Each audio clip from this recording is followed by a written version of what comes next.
Good evening, ladies and gentlemen, and a very good evening to our two special guests today. Mr. Mohandas Pai, Chairman, Manipal Global Education and a past president of AIMA, and a good friend, if I dare to say that.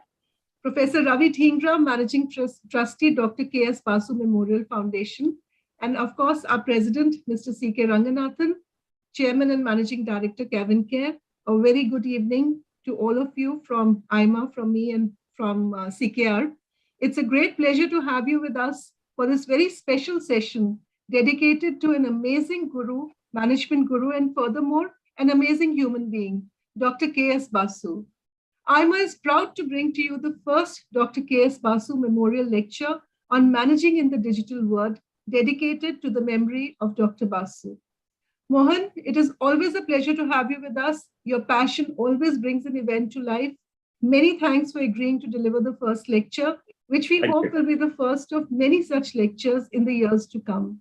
We couldn't have asked for a better speaker to kickstart this series that we are planning. You're passionate about technology and you have been a prophet of the digital age. There are not many who can rival your repertoire of data on the digital transformation, and we are privileged to have you to deliver the AIMA-Dr. Basu lecture. Thank you for joining us and a very warm welcome to you. Thank you. Mr. Ranganathan, it's always a pleasure to have you with us. Many thanks for joining us. You have a manufacturer and marketer's perspective of business digitalization, and we would love to hear your take on managing in the digital world. A warm welcome to you. Professor Dhingra, it is a pleasure to have you, and thank you so much for reaching out to AIMA for this lecture.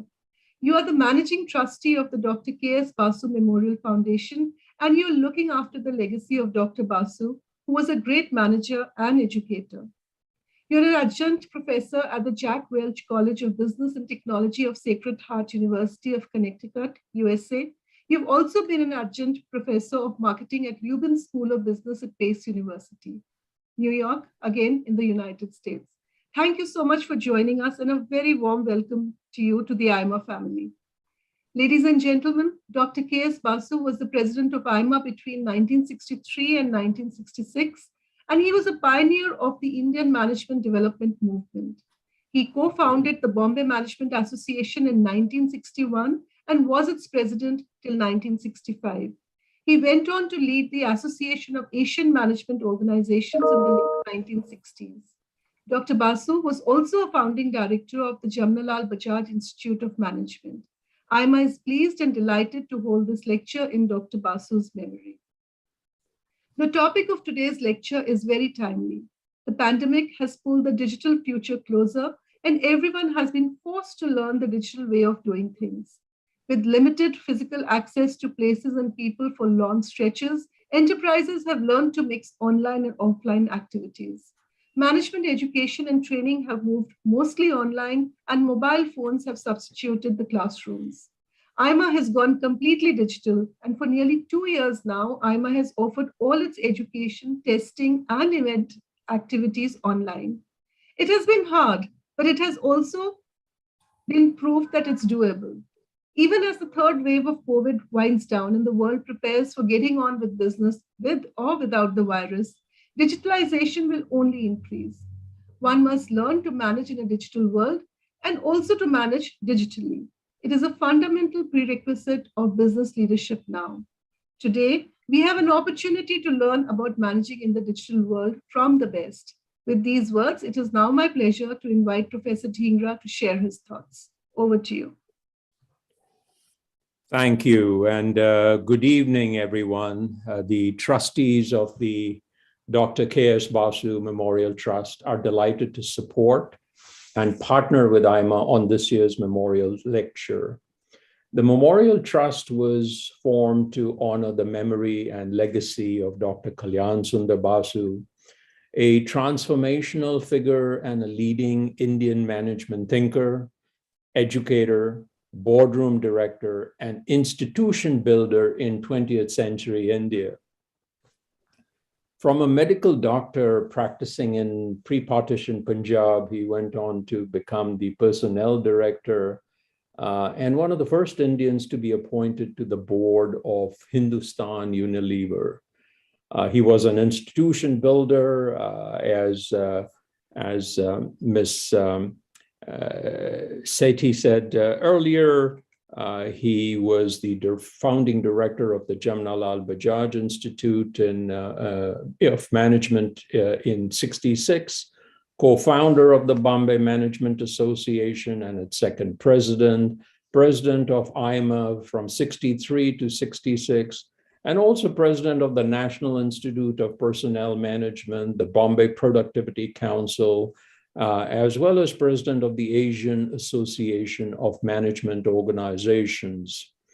He was a colorful and a visionary leader and educator who inspired and mentored a whole generation of students who have made their mark as CEOs, entrepreneurs, and industrialists in India and around the world. By the '70s, he had become an internationally recognized management educator and practitioner, lecturing and advising around the world. As I look back, there were three strong building blocks or pillars that defined his life's work. First, his drive for achieving excellence in every sphere. He believed that whatever had to be done exceptionally well, and this whole concept of "kaam chalega," was not part of his vocabulary and style. Second was his very strong ethical principles and discipline, values which he instilled in all those he worked with, and promoting good corporate governance, which was a challenging concept in those days. Third, it was his passion for Indianizing management training and practices. He was a staunch advocate for developing a homegrown management model and contextualizing management concepts and practices in the Indian setting, reflecting Indian values and management style, rather than merely adopting Western models. He actually turned down the generous terms of collaboration provided by Stanford University, choosing instead to build an Indian Management Education Institute from scratch, the Jamnalal Bajaj Institute of Management. It was my and our family's privilege to have known Dr. Basu as a professor and mentor over a span of almost 30 years. My fellow trustees, including Mr. Ernest Fernandez, who is here in our virtual audience today, and I thank Mr. Grover, the entire AIMA team for hosting this event, and Mr. Pai for graciously agreeing to deliver this memorial lecture, and especially all you attendees who have taken their valuable time to be here this evening. Without you, this would not be a memorial lecture. So thank you very much, and look forward to Mr. Pai's words of wisdom. Take care. Over to you. Yeah. Mohandas Pai, Chairman, Manipal Global Education, past President, AIMA. Professor Ravi Dhingra, Managing Trustee of the Dr. K.S. Basu Memorial Foundation. Rekha Sethi, Director General, AIMA. Ladies and gentlemen, it's a pleasure to be with you in this special session. AIMA is privileged to host the Dr. K.S. Basu Memorial Lecture, and I compliment Professor Dhingra on sustaining the great legacy of one of India's foremost management leaders and educators. During the tenure as AIMA president, Dr. Basu contributed significantly to the organization's development. I think we are thankful for the foundation what he has laid to AIMA. Amongst many people who have done, I think his tenure is also very one of the important things. Thanks a lot. This lecture is a tribute to a pioneer of management movement in India. Mohan, thank you for delivering the Dr. K.S. Basu Memorial Lecture. It's hard to look beyond you for a talk on managing in the digital world. You have had a stellar career in the IT service industry. now a keen new investor in Indian technology startups. Also, your vast knowledge and experience in the education sector all adds up to the ability to for this thing predict, foresee the future. I think that's very important. We eagerly look forward to that. So, during your tenure as AIMA president, you worked tirelessly to spread awareness of the coming digital disruption, and your predictions have come true much earlier than expected because of the pandemic. But for the pandemic, I think your timing, whatever you predicted, would have taken the same thing. But pandemic hasn't the kind of this thing, many progress in the digital age. It's very much said in the kind of this thing in terms of what the CEOs or the IT chiefs of the company could not achieve the paperless office. I think the corona seemed to have done it much faster and better. So during the past 2 years, digital technologies have saved the economy from the total collapse. And those with a head start in technology have enjoyed a windfall during this crisis. The worst of COVID seems to be over, but the COVID has accelerated the inevitable. If you look at the consumer habits are changing fast due to pandemic. Those from a remote village, those who are never used to shop online, they learned. And people with the kind of this thing, even at 60 years, 65 years, they are learning kind of this thing, learning to place order in Amazon or in the kind of food delivery apps. All these things are happening now, which otherwise they would not have dreamt of. Suddenly, the people who are not technologically savvy, never used to, otherwise they would not have learned to be kind of this thing on the online social media. I think there are a lot of people, even the leave the new generation, but the people who are elderly and old, they have started enjoying the kind of this thing and getting into. That's one good thing that we are noticing. Online buying behavior is here to stay, and it's going to go up significantly. Work from home and a hybrid work culture, that's also going to stay here. Automation of office work is catching up fast, better than what we all thought to be. So the other thing is data is the new oil. I think that is a very, very important thing we are seeing. And analytics, AI-led analytics and the inference what you get is going to completely change the way you redefine your success. So one of the important thing I see is the landscape of competition has changed. It's now traditional companies versus companies having technology as their soul.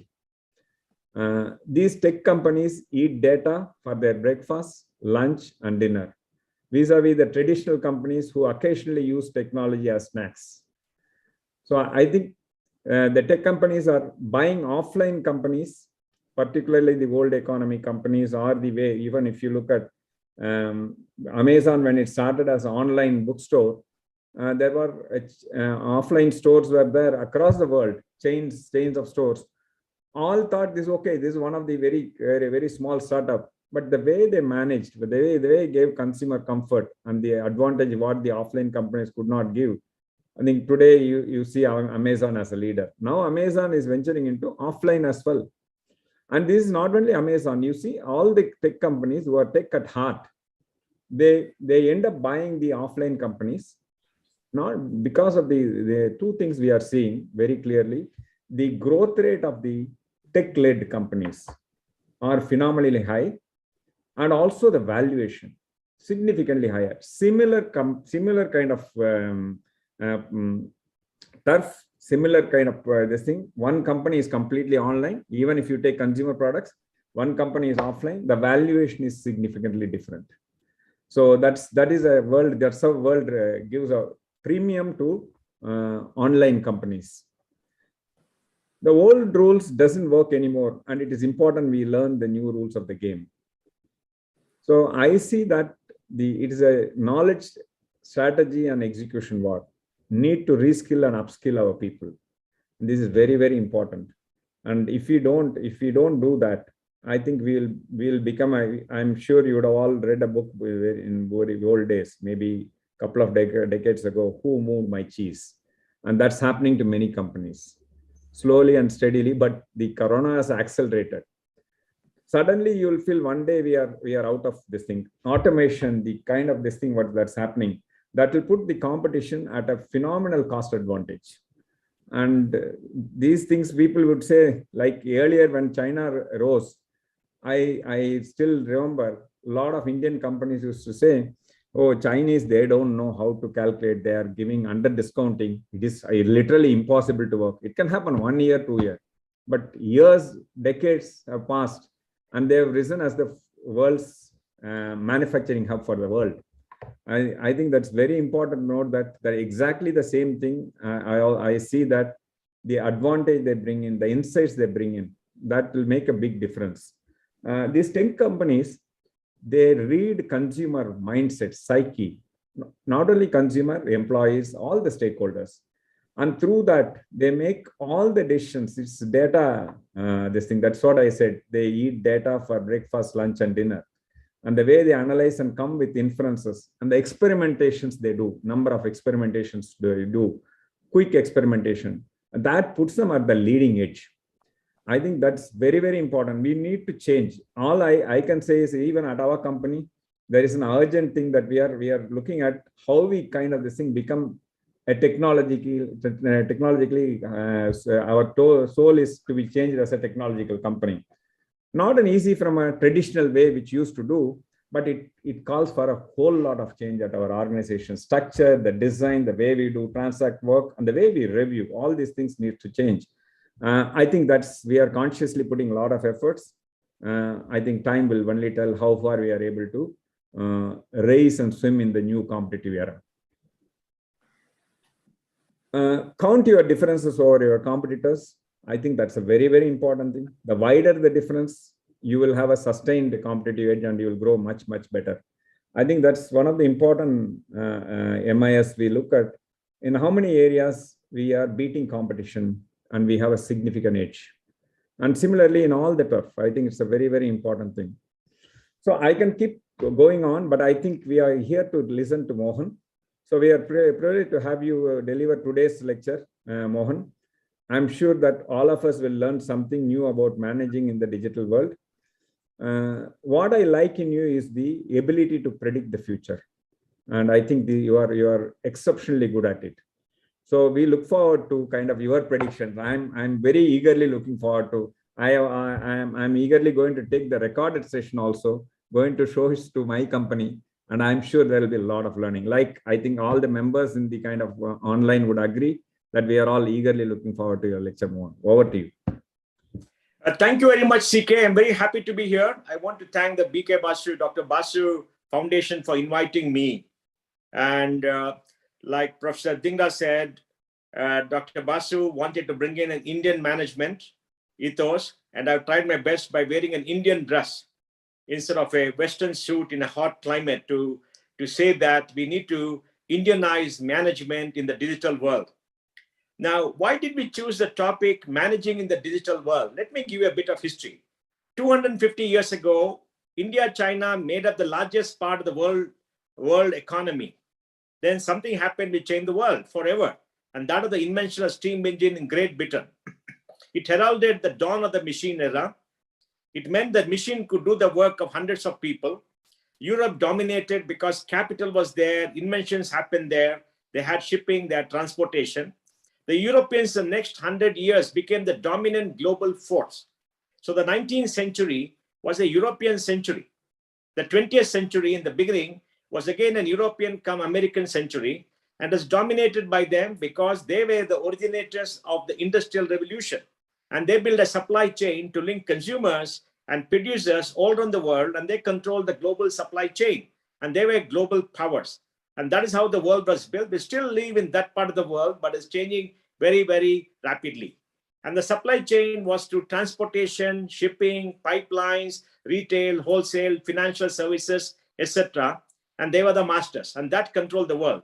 In the last 20 years, a unique thing happened which has changed the world forever. And now we are seeing the impact, and that is the creation of the internet.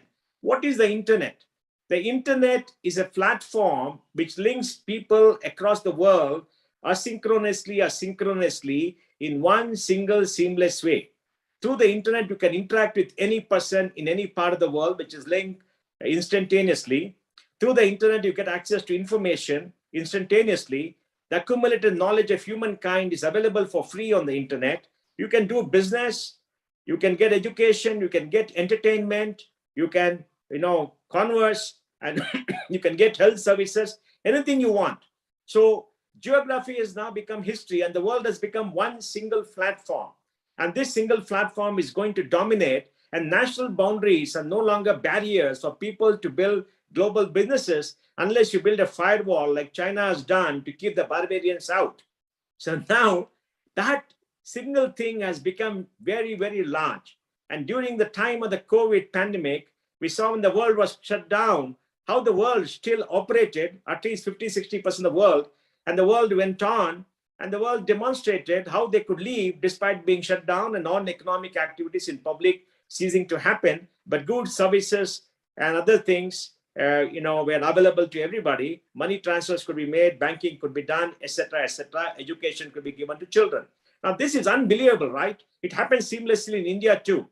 And this can be demonstrated by numbers. Out of 7.8 billion people on the planet, nearly 6 billion people today may have a mobile connection, 5.5 billion people are on the internet, and they're connected together. About 4.5 billion are on social media. And in India, out of 1.38 billion people, we have about 1.25 billion mobile connections, 1.1 billion individual connections, and then we have about 850 million people on the internet. And that's why we find the online business is very, very strong and is growing. In 2019, before COVID, the world spent $2 trillion on digitization, preparing the world. And today, during the time of the pandemic, we saw that the digital companies really came to the fore. Apple is now $3 trillion in value. Microsoft is $2 trillion. And Google, Alphabet is crossing $2 trillion. We could have Amazon, $2 trillion. And these have become global monopolies. They have created their own unique systems. For example, Apple has 2 billion people on iOS. Google has 3 billion people on Android. And they created their own stores. They create their own system, all linked together by their operating system. And they operate all around the world. And they're generating enormous amount of business. Apple does $125 billion of revenue with $30 billion of profits in the last quarter. And if you multiply that by 4 and look at all the big 4 or 5 digital companies, Fangman or whatever you call them, they'll do $1 trillion of business and possibly earn $250, $300 billion of profits. With this kind of cash and this kind of power and this kind of data, they dominate the world. And now all of us have become piece of data on Google or on Apple. And what we do, what we eat, whom we meet, where we go, what we see, what we dress, everything is known to them. And they can manipulate our minds. If you've seen the movie Great Hack, you'll find out how Cambridge Analytica used all the data along with Facebook to make sure they could manipulate the elections in many countries. And that is indeed frightening. In 1949, the world got the Universal Declaration of Human Rights. Now we need the UN to come together and have a Universal Declaration of Digital Rights so that all of us can be protected. And regulators and governments are behind the curve. You've seen the rise of cryptocurrency. It is not a currency, crypto. And you're seeing the kind of wild gyrations of value around the world. Now, I'm saying all this because that is the world you're entering right now. And that's the world that's going to accelerate. Facebook has come and said there's going to be a metaverse, a world where virtual reality and reality will merge together. So young people will go from virtual reality to reality and the other way, and it'll be totally seamless. And soon people will forget what is reality, what is virtual reality. For example, if I sit in my room and look outside the window, I see the scene outside, and I could capture the scene outside on my laptop or iPad, and I could go through that as an avatar and create my own world. So mentally, we are coming to a stage when reality, virtual reality, the digital world all merges together, and we could have our own avatar. Now, in this world, what are the big principles that will define business? I think the big principle that defines business is the world has become one single seamless global market. Yes, there are barriers, there are custom barriers, there are many other things, but with global supply chain going to the back end and platform coming, that is not insurmountable. So you can get goods from any part of the world to any part of the world, at least for the most part of the world, very fast and at very low prices because the intermediaries have been destroyed. The platform will have the goods and they will supply to you with supply chain efficiencies that the world has not seen. The world has become one big global business. Second, the use of digital tools implies that the rate of innovation that comes in accelerates, and innovation cycles have come down. Just 2-3 years ago, innovation cycles were about 36 months. Now they're about 24 months, maybe 18 months.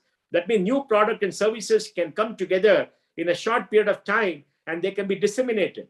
Earlier, when new products were made, it took time to distribute to the supply chain and to build a market. Now we can build a huge market in 3 to 6 months. You can use digital technologies to put on a platform, and the platform can access millions of customers, and you can start selling millions of goods across the world and make money instantaneously. And possibly 6 to 8 months later, you can get a new kind of a good and push it through the marketplace. But the barriers for distribution has come down, and that's a new reality. Third, the enormous amount of global capital available because of the pandemic. More than $25 trillion of currency has been printed by the big countries. The US is 8 trillion, maybe Europe is another 8 trillion, UK is maybe 2 trillion, Japan is 5 trillion and much more. India, maybe $500 billion or whatever it is. And I think this enormous amount of money has reduced interest rates globally. And it reduced interest rates has created liquidity, which has led to asset bubbles. And these asset bubbles means companies get upset valuations, even though the US markets are down. That means money is in plentiful supply, interest rates have come down. And in developed market, the incidence rate for junk bonds are down. But the huge amount of capital sloshing around and the barriers to growth, the barriers to trade, the barriers to intense competition are coming down.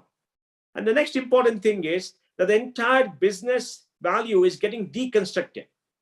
Earlier, when you set up a manufacturing plant, CK, you set up a manufacturing plant, you design a product, you had everything else, and then you appointed distributors and everything else. Now, you can outsource all your manufacturing to somebody else. You can do it faster than you. You don't have to invest. Maybe you can outsource your design and the product creation.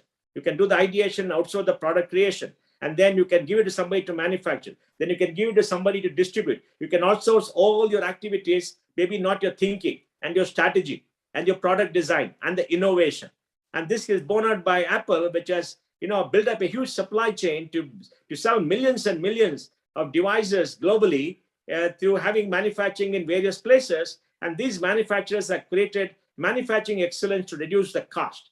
And the money now lies in design, the money lies in distribution, the money lies in the brand, much, much more than earlier. Then we are coming to a platform economy where platforms will create value, not the product or devices, because the platforms own the customers. Now look at Reliance Jio. What is Reliance Jio doing? Reliance Jio is bringing together on its portal all the mom and pop shops, the so-called Kirana shops in this country. And when you build these Kirana shops together on a platform, you can accumulate all their orders and then go to the big manufacturer and say, hey, I want 1 million pieces. What is your price? Hindustan Lever, Unilever has 32% operating margin before advertising. Advertising, I think, is 8 to 9%. It's absurd for an FMCG company because they're almost in a semi-monopoly market because of the brand and the distribution all across India. Now, if you collect this from 2 or 3 million mom and pop shops and you go to them and say, I'm going to buy this huge quantity and I'll distribute, give me the price, then they're susceptible to you. So the platforms are going to own the customer, the platforms are going to distribute, and the platforms have become the intermediary between the manufacturer and the consumers and taken over the distribution chain. So what happens to the manufacturer? Procter & Gamble sells, I'm told, 40-45% of its products to a single company, Walmart. And Walmart it links its technology to the manufacturing plant of Procter & Gamble so that there is a direct, seamless, straight-through processing of their orders from the retail stores onto the manufacturing plant without going to any intermediaries. Just imagine that. And now, even in the financial service area, there are many, many companies coming up which are app-based. That means if you are operating a bank account, it's difficult to operate a bank account because the banking technology is built for the regulator and for the bank to manage itself. It's not built for consumer use. It is an inward-looking system, not an outward-looking system.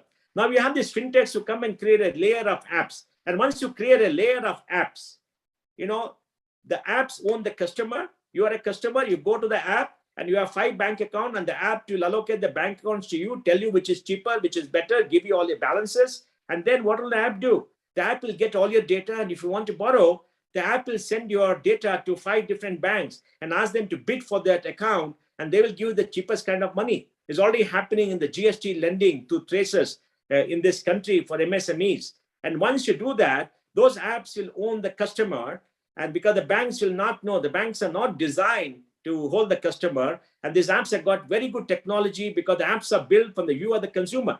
You and I will find it easier to navigate our bank account through the apps rather than use the bank account ourselves for payments and everything else. And then what happens to the bank? The value is created in the app layer.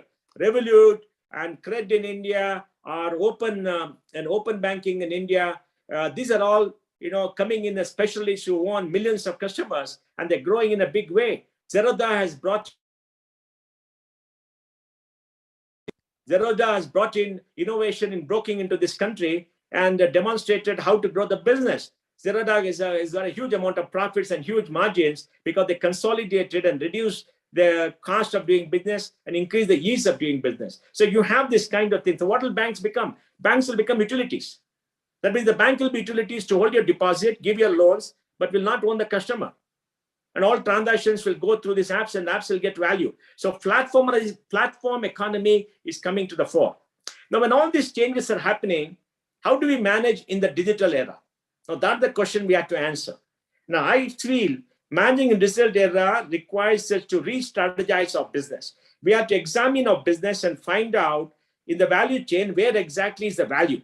Is the value in our business in the ideation, in the product creation, the service creation, the service delivery, and in all this, what is most valuable that has to be done by you, what has to be done by somebody else? Now you deconstruct the entire value chain, use your technology, and then use all the strategic technology players to do parts of it, seam it together, and run your business. Why? Because the speed of change has to go. And if you own everything and want to do everything, you will not be agile. Agile management is the key to success. Strategic value creation is the key to success. Then you have to have an agile management. And agile management means that you're quick off to market with a product or a service or an idea, and you're able to get it faster than anybody else into market and distribute instantaneously through the platform economy, to distribute and manufacturing, etc., so that you can create value. And when you do that, you got to reorganize your enterprise to make sure that you retain with you what is critical and don't retain with you what is not critical, because specialization is going to come to an extreme area. Supply chain is going to get extremely specialized to the platforms. You're going to get manufacturing is going to be extremely specialized by contract manufacturing. And you are going to get also branding and other areas which are going to be done by specialists. And there are going to be people who can give you money, but you have to own what is vital, and that is the product, or that is the brand, or that is the idea. And that is where you have to grow. So you got to create a very nimble, agile organization which will be able to morph, which will be able to change and move very fast, to move with the times and outcompete everybody. Now, when the barriers to distribution and the inertia in distributions come down, the barriers to product creation and inertia in the product creation system comes down, the barriers to finance comes down because finance will be available because of surplus liquidity and greater risk taking. And then the entire manufacturing process becomes that much more flexible. Then competition is going to intensify, and competition is going to be very, very global, because the barriers to increasing the velocity of business will come down, and it will happen in every single way. For example, we were in the Silicon Valley when Rekha took us on a pilgrimage to the valley, and we went to a 3D printing shop in the valley, and there we saw shoe uppers being done by 3D printing. And now we are told that entire shoes are being done by 3D printing with extreme level of automation. And so the use of robotics, use of automation, use of technology is accelerating. Today, you've got factories where only robots work. You go to the Tesla factory, there are more robots than people working. And that means work can go on 24/7. Work can go on very fast. Work can go on at much lower costs. And work can go on in a very flexible manner. Things can move automatically.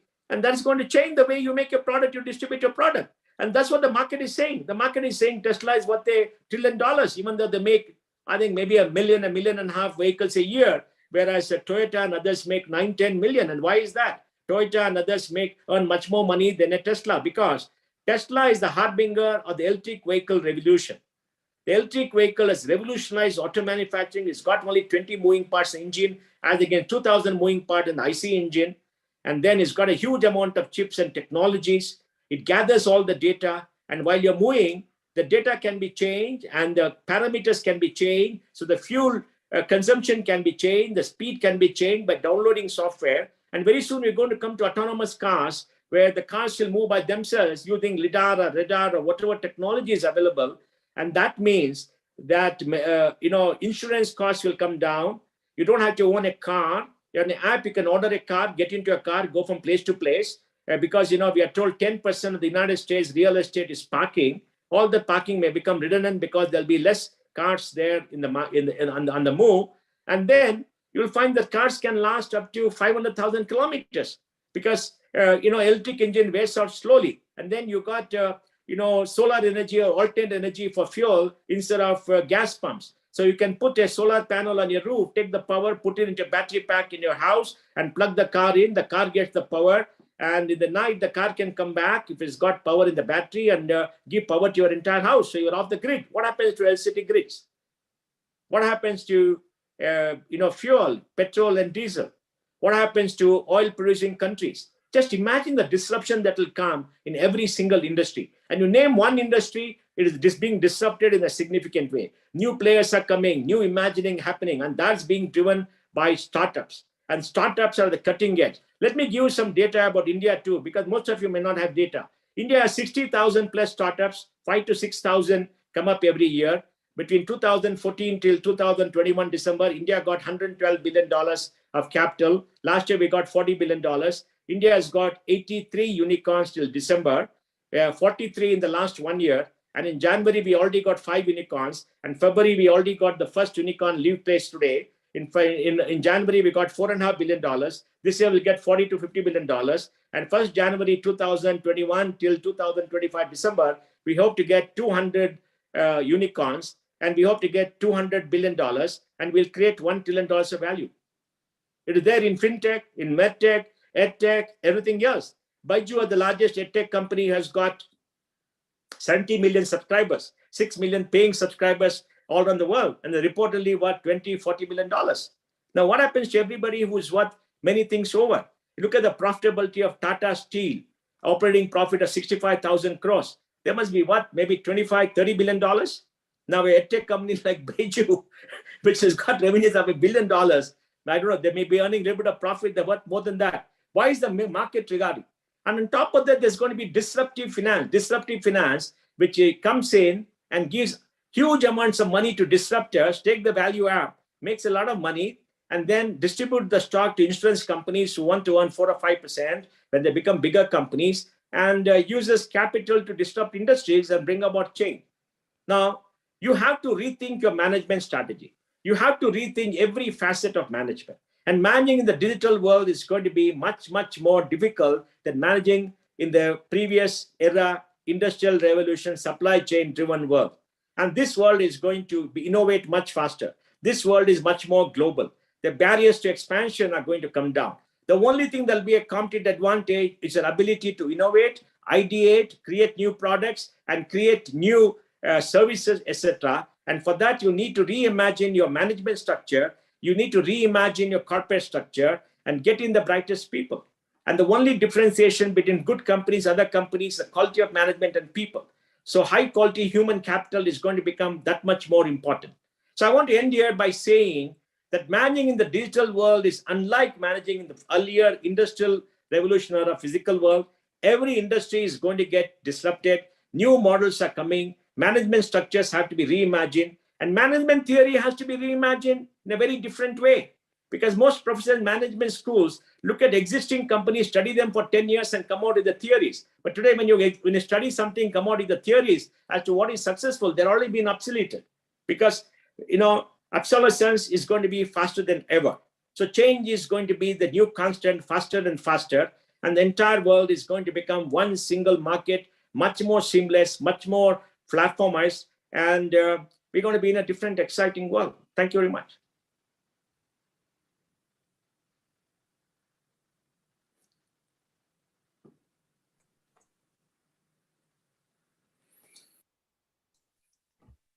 Fabulous, Mohan. Thanks for thought-provoking lecture. I think you have painted the picture as to how the future is going to look like and how we need to change ourselves.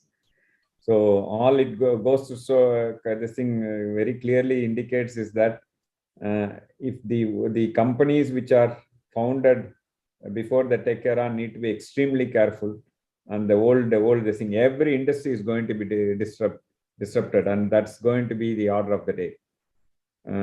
So also you said very important thing. I like that what you said.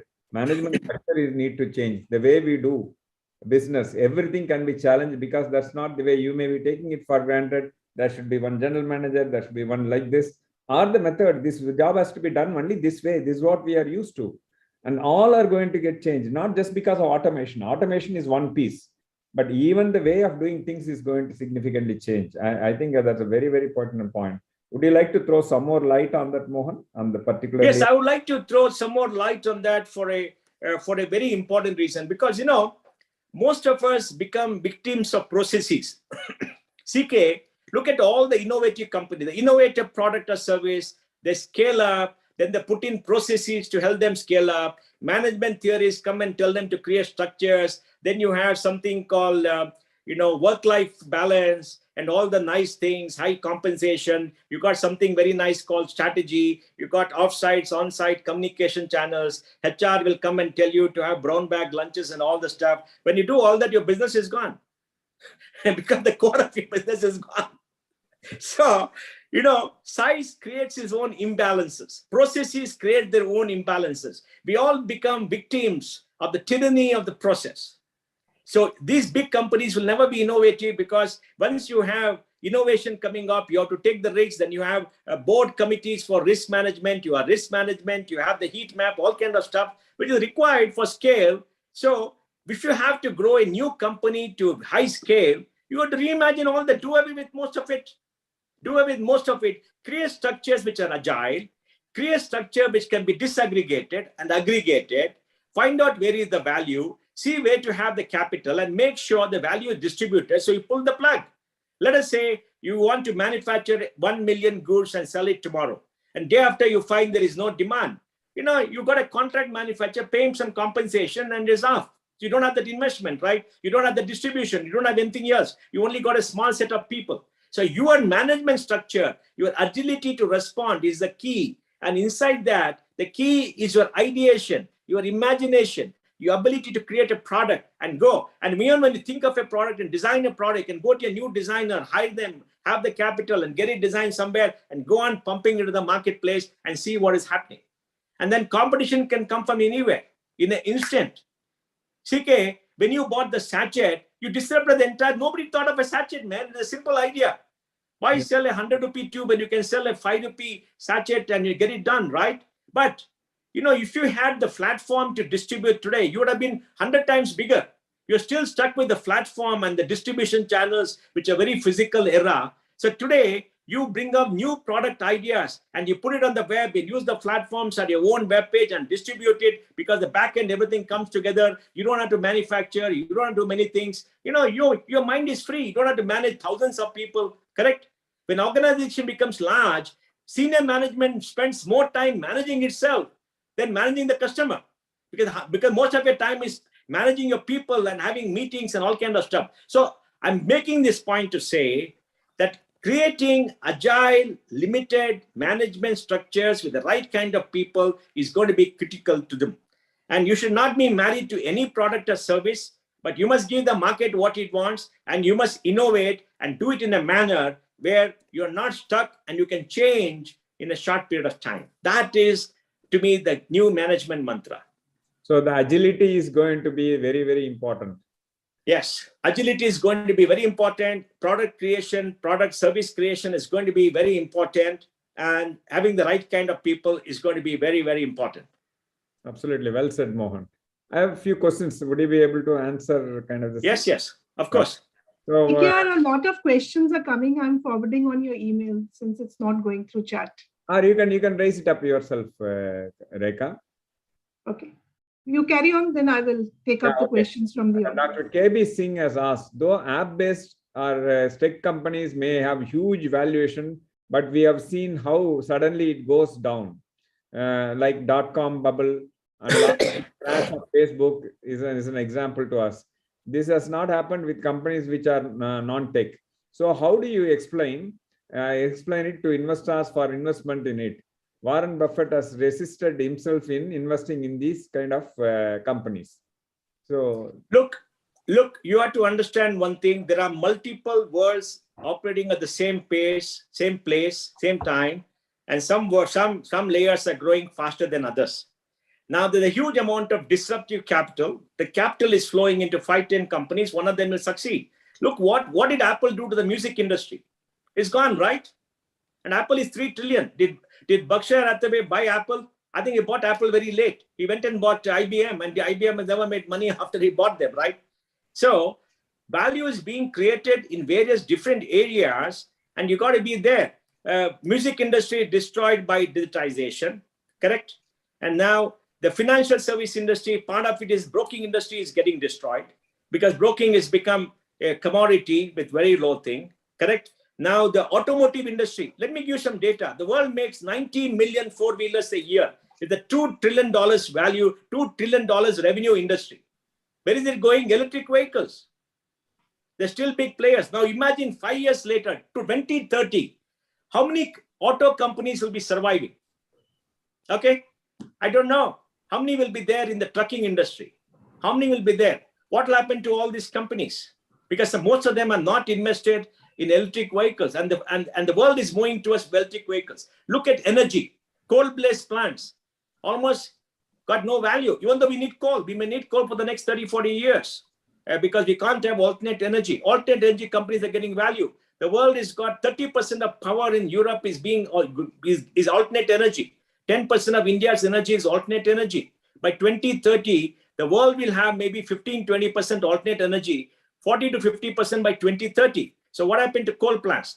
What happened to distribution companies? When you have solar panels on your house, you don't require distribution. Will it happen? Probability is very bright. So if you reimagine all those industries and look at it, things are happening in an explosive way. Are there going to be many failures? Of course, there are going to be many failures. Are there going to be many people? Traditional industry also will fail. The new companies also will fail. Many will fail because every revolution destroys his own children. Now, there's a digital revolution. He'll eat up his own children and few will succeed. When the dust settles down, there are few giants. You look at the Fang Man, when the dust has settled down, there is one Apple, there is one Facebook, there is one Amazon, there is one Microsoft, right? So this is the way the world is. Yes, while you go through the process, enjoy yourself. Thanks, Mohan. I'm reminded of a quote by Dr. Bernard Shaw. The quote goes like this: a reasonable man adapts himself to the world. An unreasonable man persists in adapting the world to himself. Therefore, all progress depends on the unreasonable man. Yeah. Startups are becoming unreasonable. They are thinking very differently. I think that is why I think the success, there may be some failures. Of course, there's many failures. Absolutely. But I think the success outweighs the kind of failures even in the old economy, we are not seeing the failures because a lot of failures are there before some success are created. Yeah. So that is one this thing. I have another question that on the window I am seeing. So this is whether the product will lose human touch. Of course, is automation and so on. Well, product will lose your human touch because there'll be a new way of working, and the ability of human beings to influence will come down. See, let me explain to you. Earlier, when there are few products, you could go to a shop, see a few products in there. Now you go to your portal, there are thousands of products at very different prices from all over the world on the same place. What are you going to do? Ask Rekha. Rekha is a very good shopper. She'll go to a boutique and look at some beautiful things. Now she'll sit on her iPad and look at 10,000 pieces. She's got a choice of 10,000. So consumer choice, consumer freedom is going to enhance. Everybody is going to compete for your money, right? And that's the world because you are limited. You are limited by the physical space. The electronic space, the digital space offers you unlimited choice. Mohan, you're spot on. Absolutely. Yeah. It's crazy. The amount of choice actually has become a problem because there's too much to choose from. You'll get an app to decide what you want and shortlist the choice. You'll get an app where you put in what you want and the app will use artificial intelligence and look at what you have bought and go through all the web, crawl together and give you some 10 choices and tell you, recommend which is the best. You don't even have to think, Rekha. And your digital avatar, Rekha, can make a choice. Yes, Dr. Dhingra. Absolutely. Absolutely. I see a question. The tech revolution will dissolve country borders. Will it reduce regulatory control? Well, no, because, Dr. Raghuram Rajan wrote a very interesting book. And he said that the world history demonstrate incumbents will capture the regulators to create barriers for innovation. So the incumbents are also powerful. See, Doc, what should happen is the incumbent players have all the cash. Today in society, who has got the money? The 45-year plus. Where is the innovation? The 20 to 30-year plus. They have no money, but others have got the money. Now the market has to make sure the money of the 45 plus goes to the 20, 30 plus so the society can progress, right? And similarly, the incumbents have got the power, they got the political class, they got the ability to make regulation, they're going to go after people. So the innovators also have to come together and compete because the democracy is a system of competitive lobbies. You saw how Facebook and all of them were bashed up earlier. Now they all got their lobbies and they captured the Congress, right? They will capture the incumbents, because they're making so much of money, they can afford to pay a lot of money to capture the political system, right? And that is a circle that goes on and on, except it's moving faster. That has always been the circle, but it's moving faster and faster. That is the point. Now, many people in the world will be left behind. Let me make sure. We will not have enough jobs, enough high-paying jobs. Okay? We'll have lot of low-paying jobs because not enough to automate them. We'll have a few high-paying jobs. If you look at the United States the last 20 years, I'm sure Dr. Dhingra has got all that information. Middle class has lost 10 million jobs. That, $8 job, $15 jobs are still in plenty, unfulfilled 4 or 5 million. At the top layer, more jobs are unfulfilled because they require very high capacity and skills. So we're going to see a redistribution of jobs from the world. India is 10 years behind, okay? Because India, we still need homes, we still need roads, we still need a lot of stuff. Whereas in a saturated market like Europe or Japan or United States, the world is very different. And the US is through the throes of this. And that's getting political discontent. And that is why the difference between the top 1% and the balance 99% is also expanding. Now you must learn to live in the new age and find out new mechanisms, how to manage that. So we got to reimagine governance, reimagine everything else. One of the things people are saying, when you have robots and robotics, tax the robots as employees. So you and I will have our own robo working in a plant. That robo will be taxed and the income will come to us because we may not have a job. I'm serious. They want to tax robots and allocate income to them and say, when you have a robo, allocate some salary and deduct some tax and say this is salary and the money will go to your fund. Interesting. So the other question, Mohan, this goes like this. So, sir, you want to say that youngsters should invest in electric or digital technology more than offline or manpower? Well, I think you've got to ask youngsters and see what they're doing. They're already doing it. There's no need for us to say anything. You call a 15-year-old and ask them what they're doing. You call a 18, they're much more tech savvy. They know much more than anybody else. Today, I'm a dinosaurus. I'm a legacy player. I don't know how to market on the web. I don't know how to book my tickets and everything. My 2 boys do it for me. And they look at me and call me, I don't want to say what are the terms they use to describe me. Rekha knows about it. But I'm telling you, look, if you want to know what is innovation, ask young people. Ask a 15-year-old their view of the world and how the world is going to develop. Ask a 20-year-old how they're going. Don't ask a 50-year-old.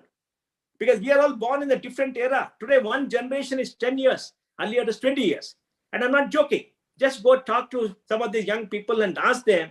And they will tell you a very different world, how they live. It's a sharing economy. They don't want to buy assets. Everything on the app. They'll do everything and that is it. Okay. There's another question, Mohan. Are regulators fear of losing power with the emerging blockchain in a scenario? How embracing the regulators will be? Your opinion, please. Look, blockchain is a technology to connect 2 ends of the spectrum between the creator and the user in a seamless way where nobody can crack in. All right, there's a technology. Now, what you put on top of the technology matters. You can put a contract on top of the technology. You can put a payment system on top of the technology. You can use the distribution system on top of the technology because the technology protects the transaction. And to the technology, you can go back and check up the history of where it has gone, and it prevents misuse. So blockchain is a technology platform. On top of that, you got this crypto. Cryptos are coins which are supposed to reflect value. Cryptos will never become currency because that is very sure. They will never become currency in most part of the world because no government will give up the sovereign right of currency, even though people dream about it. Right now, there is zero possibility of happening except in some some countries like, I think in South America, some companies try to get crypto, they've been burned. So I think, we are creating technology platform. We are seeing new kinds of innovation, but they have to stabilize. But let me say this, regulators are behind the curve. And regulators have to be behind the curve. The reason is very simple. You and I and 90% of human beings cannot manage this change. We can't manage it. We have to be protected. The change has to slow down. And if you have to slow down, you need regulators to come in and put barriers to slow it down, come to an acceptable level where you and I can understand it and participate. Because we can't be shut out of the system, right? I think this is a very critical thing. You must remember when the internet boom happened in 2002, 2003, the world is supposed to change, but it didn't change because the internet was not observed by all kinds of people like it is today. It took 20 years. Today, the world is what the world was imagined at that point of time. But it took 20 years and it took a pandemic to make it happen. Others will take another 5 years. So regulators are behind the curve. They will slow down the system. Maybe that is good because 90% of humanity needs protection from this highly innovative, highly disruptive monopolies who are out to get you. And I'm not a communist. I'm a compassionate capitalist. Believe me when I say this. I like change. I like technology. But what is happening in terms of consolidation of economic power and data is very scary. Okay. There's another thing. It is has there just a minute. Give me a has there been a study of the correlation between the speed of new items and ideas that come into the market and the consumer scale of adapting to the same? Well, I think, I don't know about studies. I read some articles and other data. You have to see how Apple is dominating the ecosystem. And you see in the mobile technologies, how a new mobile phone dominates the landscape. Okay. Remember somebody called Nokia? Where is Nokia? Nokia is Nokia, right? It's gone, right? I mean, imagine Nokia won the world, gone, went in 5 years.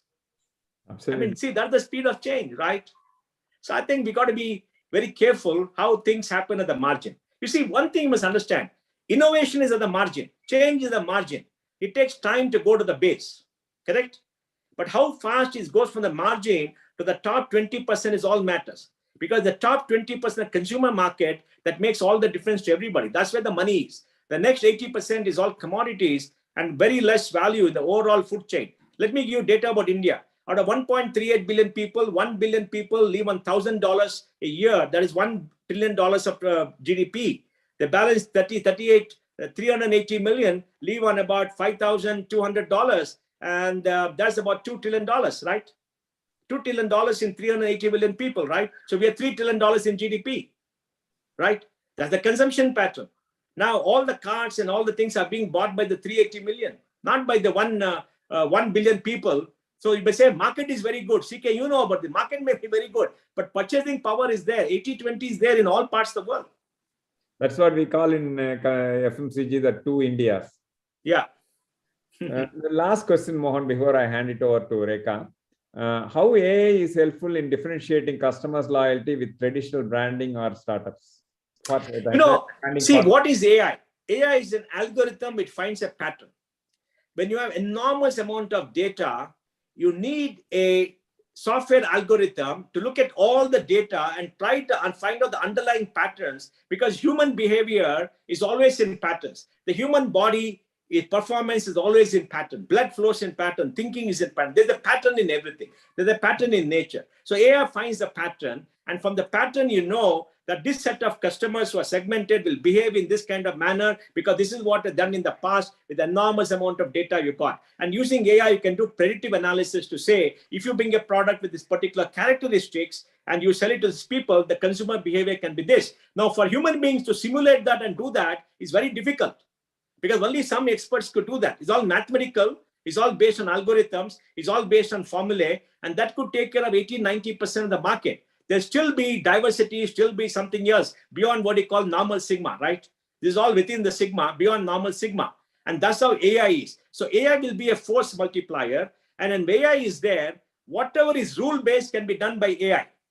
Now, when you go to a bank, you do a banking transaction, it's rule-based. Human beings is do that, that can be done by an AI algorithm, correct? When you drive a car driving is rule-based because you see what is happening, you park, you do everything else. That can be done by an algorithm, provided the algorithm is trained enough cases are there for it to understand and find out the pattern that allows it to respond to something else. So all rule-based things will be done increasingly by AI. Why is manufacturing goes to robotics? Because manufacturing is rule-based. It is repeated. 1, 2, 3, 4, 5, 1, 2, 3, 4, 5. The robot keeps doing it 24/7. Human beings can't do it. Mistakes are cut out. But that's what is happening. And AI helps in making sure standardized processing can be done with automation. That's the major use of AI. Thanks, Mohan. I think it's a brilliant session. A lot of insights and useful. You have truly predicted how the world will evolve. And I think we need to be, it sends a definite alarm bell for a lot of the traditional industries or those who are not tech savvy. I think it's better embrace the technology and use the technology as a platform to run your business, very core of the platform, than just being as a snack. Thank you, Mohan. Thanks. And over to Rekha. You are on Rekha, mute. you are on mute. Before I end the session, perhaps Professor Dhingra might want to say a few words. You're also on mute. I didn't want noises emanating across the oceans. But thank you for a very enlightening session, Mr. Pai. You've really crystallized, a lot that's going on, but different people try to get their arms around these issues. But there are a couple of things that you said that were really very impressive and I think are worth repeating. You've certainly talked about the changes in technology, how the digital strategy needs to drive transformation. If you don't transform, you are going to be a dinosaur very quickly. But your message of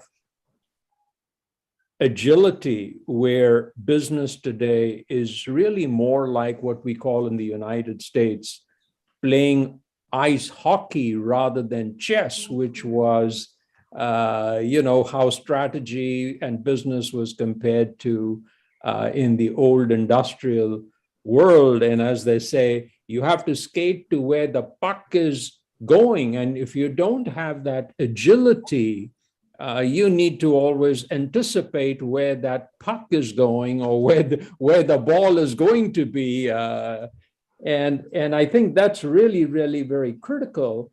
And along with that, how do you build an adaptable organization, a learning organization that's flexible, and that is the ability to anticipate these changes in the environment and respond with agility. And these really are that you highlighted, that you mentioned in your talk, are really worth highlighting. And if I may add one more thing, and that is the organization. There are always going to be challenges and crises. So the resilience, how do you build resilience in the organization to absorb these shocks and move on? Because if you don't have that resilience, then you are like a blockbuster or in movie industry, or as you say, a Nokia or IBM is still recovering from the shocks. It never fully recovered. So thank you very much for very, very useful, very relevant topics today. Thank you. Thank you so much, Professor Dhingra. And thank you, Mohan. You know, I'm a fan, but I'm not going to say what I think today. It's what the audience is saying. Amazing, wonderful, informative. I could just go on. Perhaps I'll just take some of the comments on the chat and send them to you. And thank you for an amazing session today. We've had close to 2,000 people attending. There were about 1,500 on the live streams, and we had over 400 here. It's been one of the most fantastic sessions, and I think it's a great testimony to you as a speaker, because they've all come here because of you. One tweet from you and the world comes here. So thank you so much, Mohan, for making this a wonderful start to a very great partnership, which we hope we'll have with Dr. Basu's Trust and Foundation. So thank you all for joining us today and for being a great audience. CKR, thanks so much for moderating this so well. You really put the questions together extremely well. And thank you, Professor Dhingra, for all your support. Thank you, Doc. Thank you. Thank you for the opportunity.